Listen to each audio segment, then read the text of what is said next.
ونصلي ونسلم على رسوله الكريم أما بعد فأعوذ بالله السميع العليم من الشيطان الرجيم بسم الله الرحمن الرحيم إن الذين آمنوا وعملوا الصالحات لنبوئنهم من الجنة غرفا تجری من تحتها الانہار خالدین فیہا نعم اجر العاملین صدق اللہ العظیم ان اللہ وملائکتہ یصلون علی النبی یا ایہا الذین آمنوا صلوا علیہ وسلموا تسلیما اللہم صل علی سیدنا و مولانا محمد وعلی آل سیدنا و مولانا محمد وعلی سیدنا و مولانا محمد وبارک وسلم بکمالہ بلغ العلا بجمالہ کشف الدجا بقدومہ زال الوبا صلو علیہ دائما. پڑھ لیجئے الصلاۃ والسلام علیک یا سیدی یا رسول اللہ وعلی آلک واصحابک یا سیدی یا حبیب اللہ. الصلاۃ والسلام علیک یا سیدی یا رحمۃ للعالمین وعلی آلک واصحابک یا سیدی یا خاتم النبیین. مولایا صلی وسلم دائما ابدا علی حبیبک خیر الخلق کلہم. اللہ رب العزت کی لاتعداد حمد و ثنا کے بعد اپنی ارادتوں، محبتوں، عقیدتوں کا خراج پیارے محبوب کریم صلی اللہ تعالی علیہ وسلم کی بارگاہ اقدس و اطہر میں پیش کرنے کے بعد واجب الاحترام معزز و محترم و محتشم سامعین کرام، علماء کرام، نعت خوانان شیریں لسان، بالخصوص فخر اہل سنت فخر القرہ حضرت علامہ مولانا قاری محمد ضیافت صاحب زیدہ مجدہ رئیس المدرسین حضرت علامہ مولانا محمد امیر حسین دیالوی صاحب زیدہ مجدہ اور صدر محفل رونق محفل خادم الفقراء 12 روزہ جشن ولادت رحمت للعالمین کے بانی اس علاقہ کے محترم المقام مولانا محمد گلباز قادری صاحب زیدہ مجدہ مجھے حکم ارشاد فرمایا میں تکمیل حکم کے لیے حاضر ہوا ہوں. اپنے وقت میں رہ کر چند گزارشات آپ کے گوش گزار کر کے گفتگو کو سمیٹ لوں گا. دعا کریں اللہ حضور غوث اعظم رضی اللہ تعالیٰ عنہ کا صدقہ میری زبان پر کلمت الحق کو جاری فرمائے اور ہم سبھی کو حق سچ سن کر اس پہ عمل کی بھی توفیق عطا فرمائے. میں اور آپ آج بڑے غوث کی بڑی 11ویں شریف میں حاضر ہیں اور میں اپنے عنوان کو آخر میں جا کر اس کی نسبت اور اس کی مطابقت حضور سیدنا غوث اعظم رضی اللہ تعالیٰ عنہ کی بارگاہ سے کروں گا. جو کلمات میں نے آپ کے سامنے تلاوت کی ہے، پاک پروردگار نے پاک کلام میں ارشاد فرمایا ان الذین آمنوا وعملوا الصالحات، تم میں سے جو لوگ ایمان لائے اور پھر اچھے عمل کیے لَنُبَوِّئَنَّهُم مِّنَ الْجَنَّةِ غُرَفًا، ہم ضرور بالضرور انہیں جنت کے بالا خانے عطا کریں گے. مالک ان کی شان کیا ہے؟ کہا تجری من تحتها الانہار خالدین فیہا، ان کے نیچے سے رب نے نہروں کو جاری فرما دیا جس کو نصیب ہوں گے ہمیشہ ہمیشہ کے لیے نصیب ہوں گے. قرآن خود کہتا ہے نعم اجر العاملین، عمل کرنے والوں کے لیے اللہ نے کتنا اچھا اجر عطا فرمایا. مفسرین کرام لکھتے ہیں آقا علیہ السلام نے نماز کے بعد اپنے غلاموں کو اس آیت مبارکہ کا درس ارشاد فرمایا. حضور نے درس ارشاد فرمایا اور درس کے دوران میرے محبوب علیہ السلام نے فرمایا جنت کے بالا خانوں کی حضور نے تعریف کی صلی اللہ تعالی علیہ وسلم. حضور نے فرمایا میرے غلاموں وہ جنت کے بالا خانے اتنے لطیف ہوں گے، اتنے صاف اور شفاف ہوں گے، اتنے وہ پاکیزہ ہوں گے کہ جو اندر بیٹھے ہوں گے وہ باہر والوں کو اور جو باہر بیٹھے ہوں گے وہ اندر والوں کو بآسانی دیکھ سکیں گے.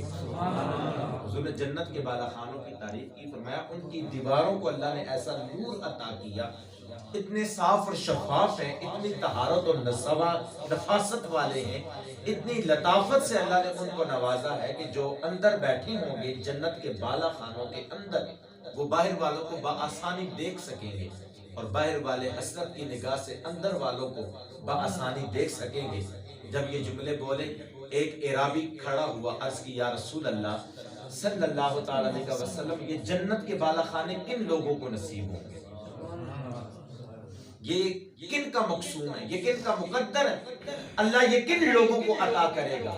جب یہ جملے بولے نا، آقا علیہ السلام نے جواب میں ارشاد فرمایا، قال ہی لمن اطاب الکلام، میری بارگاہ میں سوال کرنے والے کہ یہ جنت کے بالا خانوں کا حقدار کون ہے؟ پھر سن لے، پہلے نمبر پہ حقدار وہ ہے کہ جس نے اپنی گفتگو کو پاکیزہ کر لیا۔ قال ہی لمن اطاب الکلام، جس نے اپنے کلام کو ستھرا کر لیا، جس نے اپنی گفتگو کو پاکیزہ کر لیا، جس نے اپنی کلام زبان کی حفاظت کر لی، میں محمد ضمانت دیتا ہوں میرا رب جنت کے بالا خانے پہلے نمبر پر اسے عطا فرمائے۔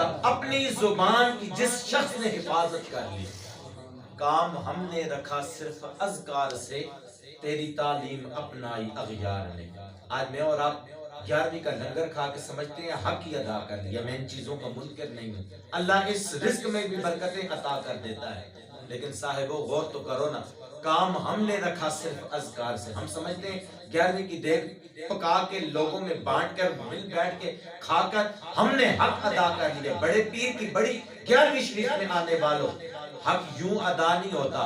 حضور غوث اعظم رضی اللہ تعالیٰ عنہ کی سیرت طیبہ، ان کے سیرت و کردار پہ نظر کرو، ہم نے صرف اذکار سے کام رکھا، اور جو ان لوگوں کی تعلیم تھی وہ آج اغیار اپنائے ہوئے ہیں۔ ہم نے اپنے اکابرین کی، اولیاء کرام کی سیرت و کردار پہ کبھی غور ہی نہیں کیا۔ میں اور آپ آج اس 11ویں کے موقع پہ غور کریں، کتنے اوس پڑوس میں لوگ ہوں گے جو اس زبان کی وجہ سے تنگ ہوں گے، کتنے اللہ محلے میں لوگ ہوں گے جن سے ہم کس انداز کے ساتھ کلام کرتے ہوں گے، خاندان، کنبہ، قبیلہ، برادری میں کتنے لوگ ہوں گے جو اس زبان کی وجہ سے ناراض ہوں گے۔ مجمع صحابہ کرام علیہ رضوان کا مجمع لگا ہوا تھا، میرے آقا مسند پہ جلوہ فراز تھے، دوران خطاب آقا علیہ السلام نے فرمایا ما یزمن لی بین لحیی، تم میں سے کوئی ہے جو مجھ محمد مصطفیٰ کو اپنی زبان کی ضمانت دے دے؟ کوئی ہے جو مجھے زبان کی ضمانت عطا کر دے؟ انسان ہے نا، ہر کام پہ اجرت کا طلبگار ہے، اجر مانگتا ہے، صلہ مانگتا ہے۔ عرض کی یا رسول اللہ صلی اللہ علیہ وسلم، اگر ہم آپ کو اپنی زبان کی ضمانت دے دیں تو بدلے میں آپ کیا عطا کریں گے؟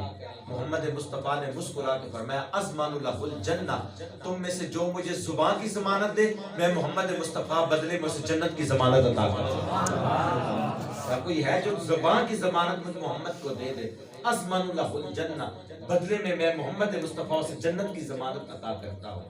ہم نے اپنے اکابرین کی تاریخ نہیں پڑھی۔ خواجہ سری سختی رحمت اللہ تعالی علیہ 30 سال تک ایک جملے پہ روتے رہے، ایک جملہ زبان سے نکلا اور 30 سال روتے رہے۔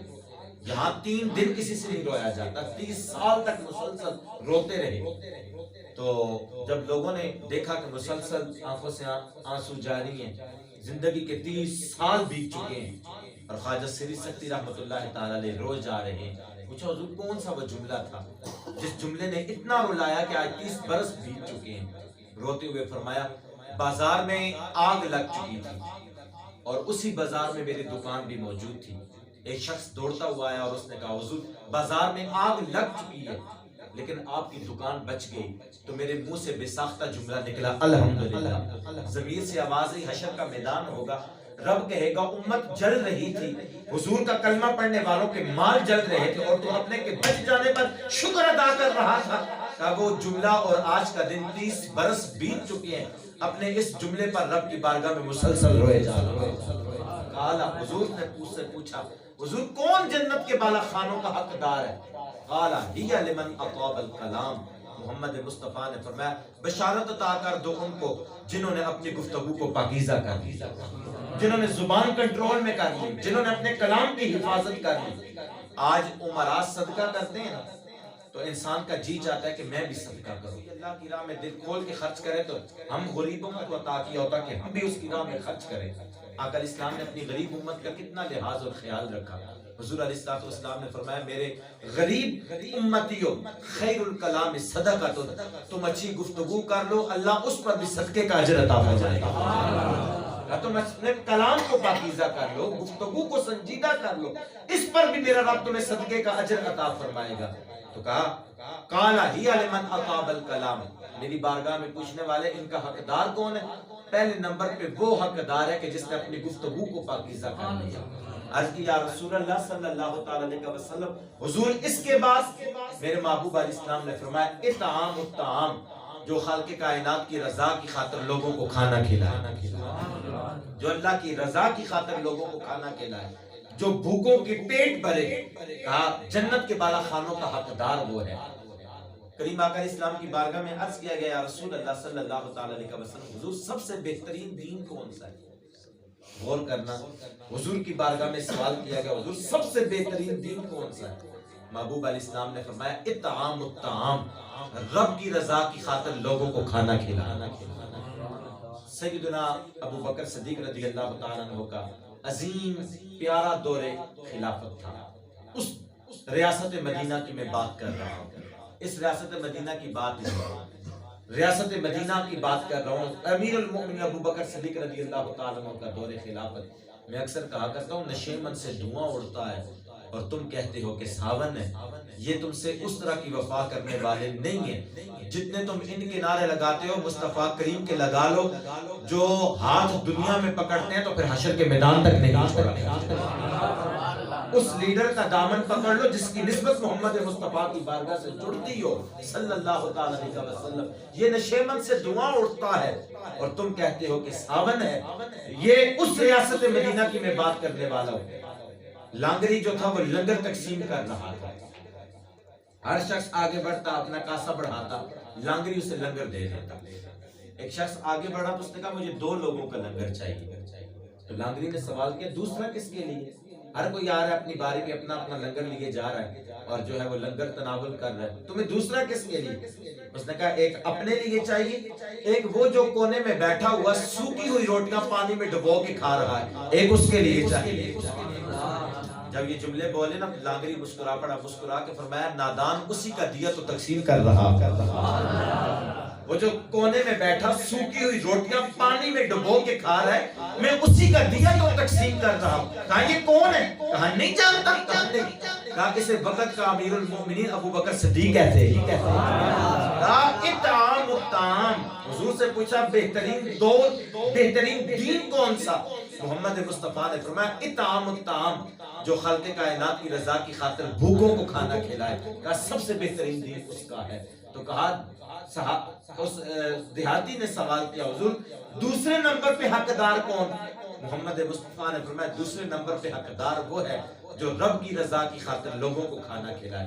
اس نے پھر بات آگے بڑھائی، آقا اس کے بعد محمد مصطفیٰ نے پھر تیسرا جملہ ارشاد فرمایا، فرمایا وَأَدَامُ الصِّيَامِ، جو رب کی رضا کی خاطر روزہ رکھے۔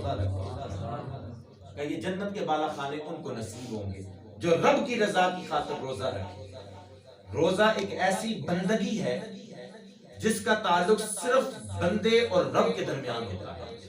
میں کہتا ہوں میں لاکھ چھپ کی بندگی کروں نا، گھر کے کسی کونے میں یا مسجد کے کسی کونے میں بیٹھ کے رب کی بندگی کرنے لگ جاؤں، اگر نوافل ادا کروں تو گزرتے ہوئی شخص کی نظر مجھ پہ پڑ جائے، مجھے قیام میں دیکھے گا، رکوع میں دیکھے گا، سجدے میں دیکھے گا، تشہد میں دیکھے گا تو سمجھ جائے گا کہ نماز ادا کر رہا ہے، کوئی نوافل ادا کر رہا ہے۔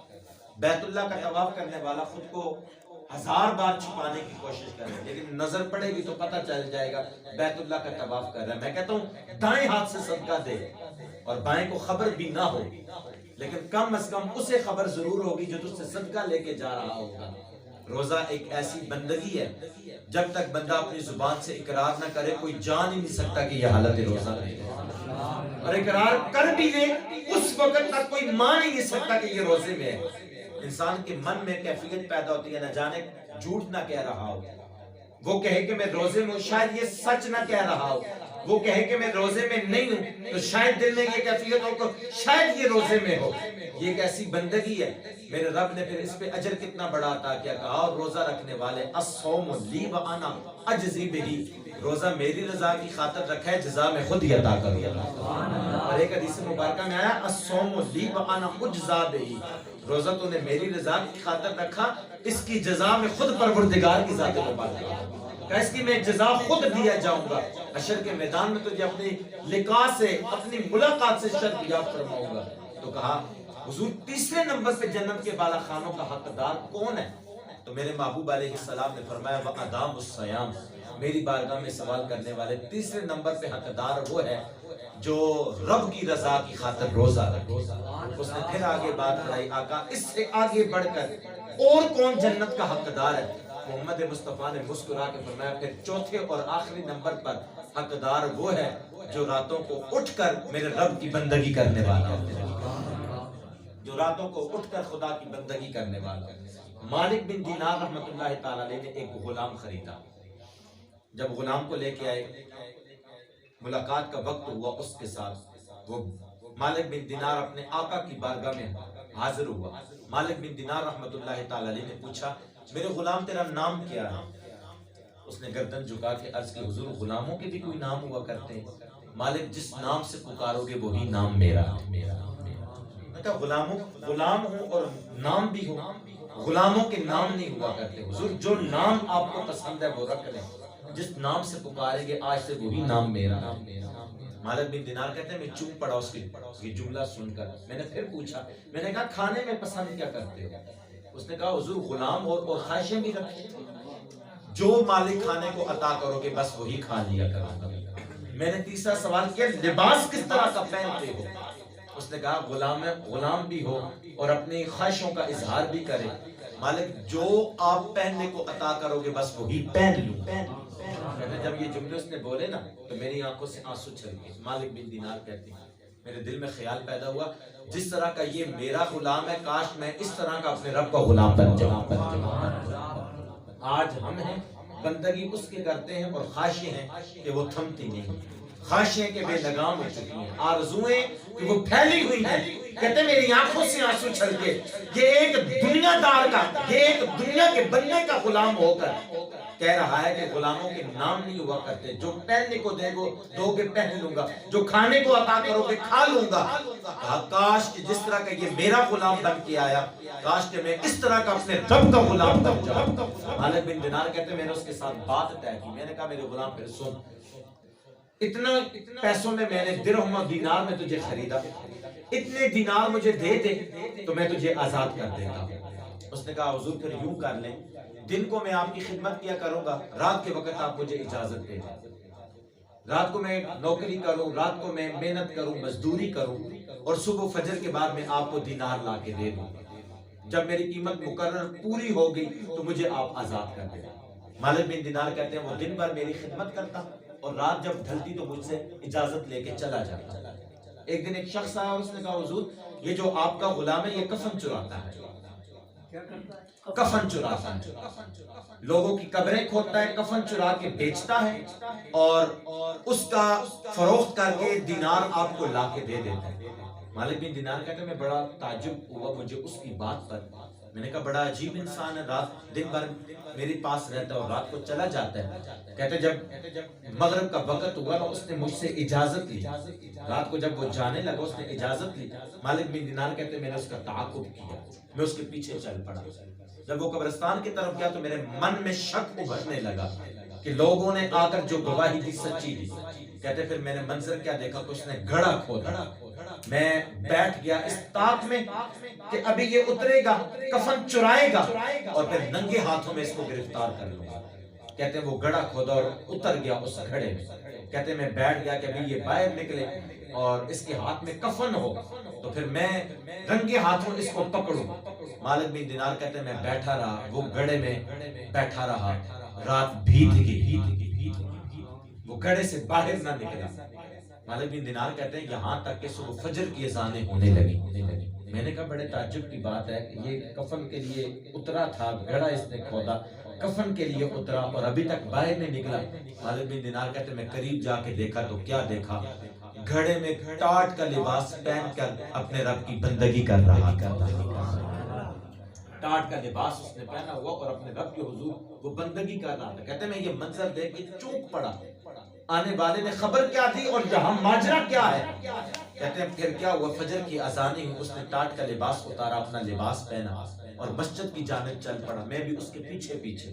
کہتے ہیں جب پہلی صف میں اس نے نماز ادا کی، میں اس کے پیچھے نماز فجر کو ادا کرنے کے بعد اس نے ہاتھ اٹھائے اپنے رب کی بارگاہ میں اور کہا مالک وہ وقت آ گیا ہے کہ مالک بن دینار کو دینار عطا کرنا ہے، وہ وقت آ گیا کہ میں نے اس کو دینار دینا ہے، ابھی وہ مجھ سے دینار کا مطالبہ کرے گا۔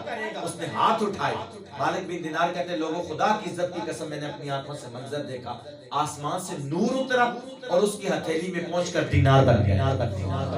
کہتے ہیں جب دینار بنا نا تو میں نے قدموں میں گرا اور اس کے قدم پکڑ لیے۔ جب اس نے دیکھا کہ مالک بن دینار میرا مالک آقا میرے قدموں میں گر پڑا ہے اور میرے راز حقیقت سے آشنا ہو چکا ہے، کہتے اس نے ہاتھ اٹھایا اور رب کی بارگاہ میں عرض کی مالک راز ظاہر ہو چکا ہے، اب میری تمنا اور آرزو یہ ہے کہ مجھے دنیا سے اٹھا لے۔ یہ کہنے کی دیر تھی کہ روح کب سے انسری سے پرواز کر رہی۔ کہتے ہیں جب روح پرواز کر کے میرے دل میں خیال آیا، گھڑا کھود کر ٹاٹ کا لباس پہن کے رب کی بندگی کرتا تھا، تو میں نے وہی ٹاٹ کا لباس منگوایا اور اسی میں اس کو کفن دے دیا۔ میں تو سمجھا یہ اس کا محبوب لباس تھا اور اسے پہن کر وہ بندگی کرتا تھا، میں نے اسی کفن میں اس کو لباس دیا۔ کہتے ہیں رات آئی آنکھ لگی مقدر جاگے، میں نے کیا دیکھا کہ محمد مصطفیٰ کی کچہری لگی ہوئی۔ مالک بن دینار کہتے ہیں میں جب آگے بڑھا تو آقا علیہ السلام نے رخ پھیرا، میں دوسری سمت سے آیا تو حضور نے پھر رخ پھیرا، میں سمجھ گیا کہ حضور مجھ سے ناراض ہے۔ میں نے آگے بڑھ کے ہاتھ جوڑ کے عرض کیا کہ یہ ناراضگی کا سبب کیا ہے؟ محمد مصطفیٰ نے فرمایا میرے غلام کو تو نے ٹاٹ کے لباس میں دفن کیا تھا، وہ دیکھ پروردگار اسے جنتی لباس عطا فرمایا۔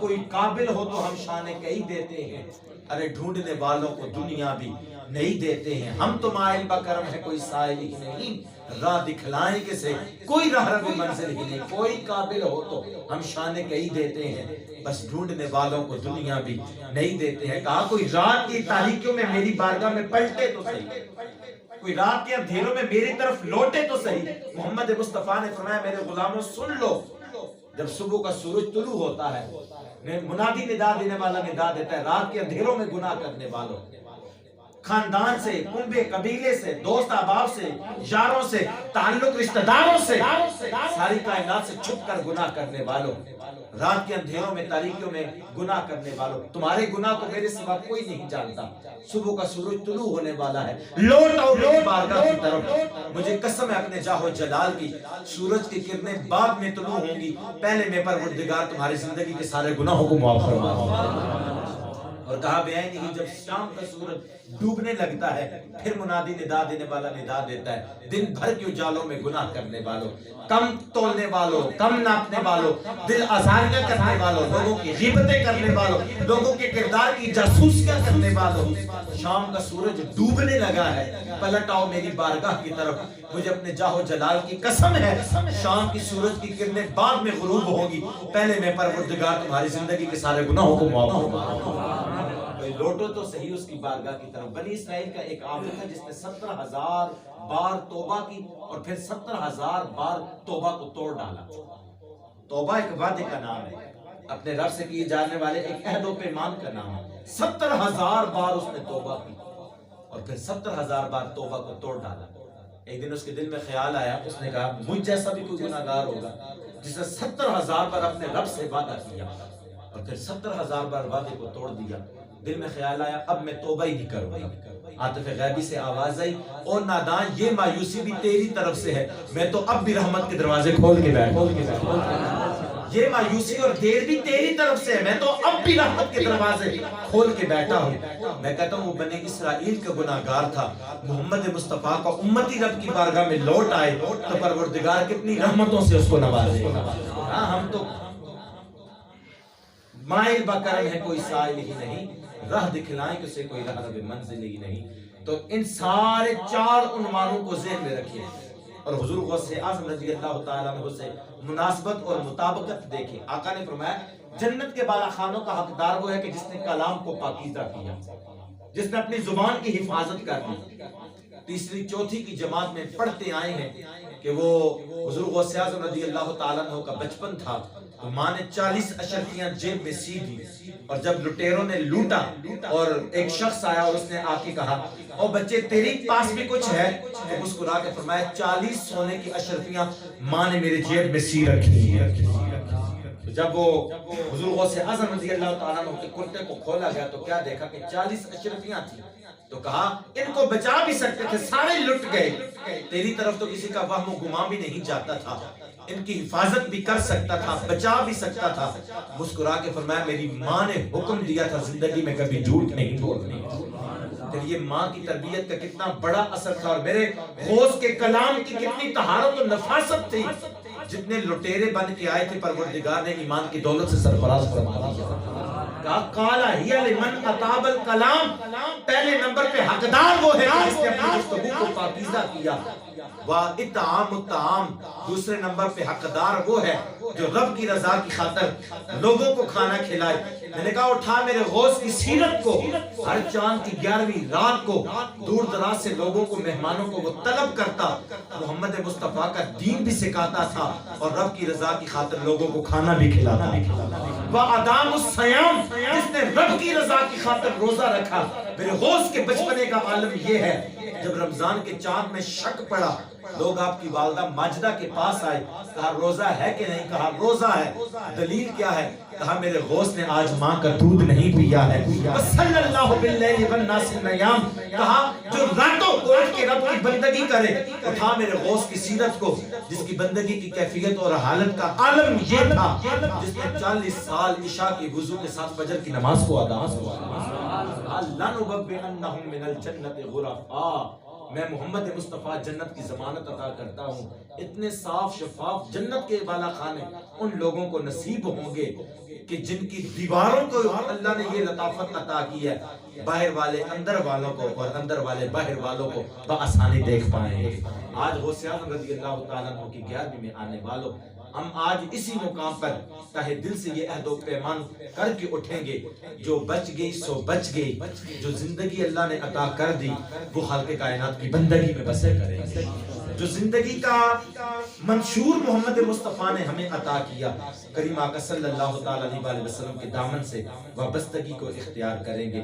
اللہ میرے غوث اعظم رضی اللہ تعالیٰ عنہ کی فیض و برکات سے ہم سبھی کو مستفیض فرمائے، اور آپ کی سیرت و کردار جو امت مسلمہ کے لیے ایک اسوہ حسنہ کی حیثیت رکھتا ہے، اللہ اس سیرت و کردار پہ ہم سبھی کو عمل کرنے کی توفیق عطا فرمائے، اور آپ کی بارگاہ سے سچی سچی نسبتیں عطا فرمائے.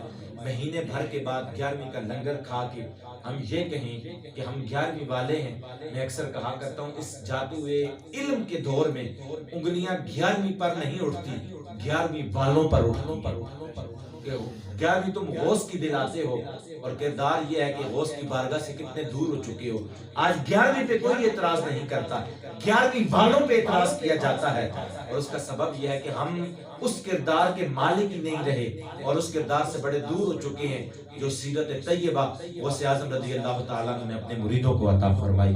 اللہ مجھے اور آپ سب کو عمل کی اس پہ توفیق عطا فرمائے. حضور غوث اعظم رضی اللہ تعالیٰ عنہ کے فیض و برکات سے ہم سبھی کو مستفیض فرمائے. آمین. وما علیہ الا البلاغ.